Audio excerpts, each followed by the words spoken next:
In my video on Monday, I mentioned using a mentor text, and a couple of people asked me about that and what that is.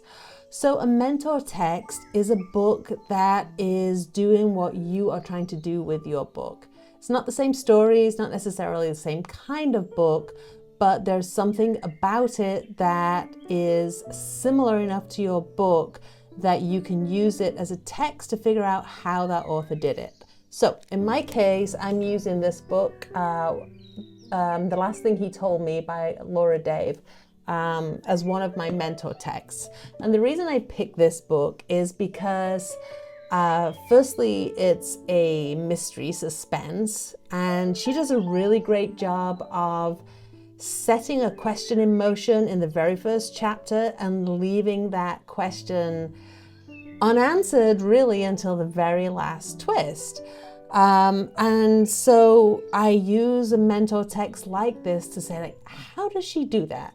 How does she withhold that information without annoying the reader and making them feel like they're having something kept from them?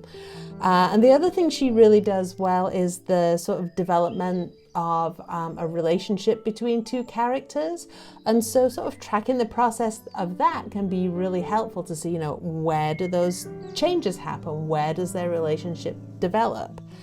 And if you want to take it to the very next step, something that I find really helpful is to do a reverse outline of one of your mentor texts. And so if it's a book that you've read it again and make a note every chapter or every few scenes, like, what is happening? What is the purpose of this chapter? What is the author trying to do by giving us this information or telling us that information or showing us this character?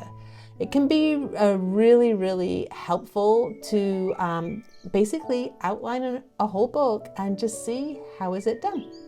So that's a mentor text. Hope you find that helpful.